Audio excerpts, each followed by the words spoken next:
چې مې په زور ازمري که هغه نن رات السلام علیکم ګرانې مینوالو زه فیضان ګلستان یو ځل بیا حاضر یم دوستانو تاسو په دې سایټ باندې دا کلیپ وګورئ او هغې نه پس بیا زه تاسو سره خبره کوم ګیدړان چې مې په زور ازمري که ګیدړان چې مې په زور ازمري که هغه نن راته غورېږي وایه خورم دې دوستانو تاسو د نیلم ګل دا ورکوټي شانتې کلیپ هم سې کړو نو په دې کې چې دی نو دا چې کومه خبره کړې ده یقینا تاسو به پوه شوي وي او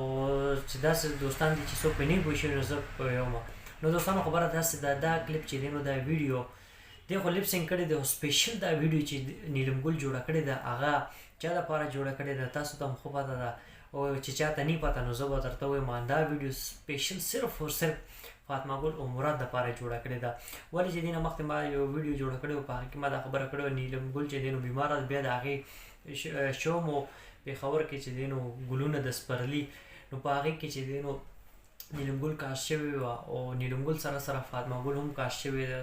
نو د دې مقابله روانه وه نو فاطمه ګل خو چې دی نو شو دپاره لاړه هلته کې ډانس هم کړی دی نو خبره داسې ده دا ویډیو چې دی نو تاسو د نیلم ګل په دې خبرو باندې هم پوه شوي چې فاطمه ګل له خو ډانس چل نه ورتلو اوس یې ډانس چل یې زده کړو اوس چې دی نو هلته کې د چې کوم ځای کې نیلم ګل غواړي هلته کې چې دی نو فاطمه ګل خپل ځان رسولي وي پیسې وله ورکوي چې تاسو آیا ما نه پیسې واخلئ او چې څوک وله پیسې ورکوي نو ډېر کم ډیمانډ کوي چې دونه پیسې اخلي چې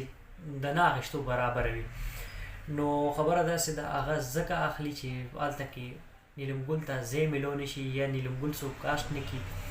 نو هغه هلته کې صرف او صرف چې دی نو زما حکومت چلیږي یا چې دی نو زما ډانس چلیږي حکومت خو خیر نشته ډانس ته نو هلته کې خلک صرف او صرف زما ډانس ګوري نو دا ویډیو نیلم ګل چې دی نو په اشارتن چې دی نو دوی ته ویلي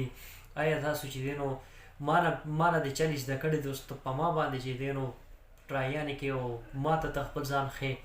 نو د خبرې کول مقصد صرف او صرف دا ده چې نیلم ګل دا خبره کړې ده زما شاګرد دی او ما ته چې دی نو لارې ښې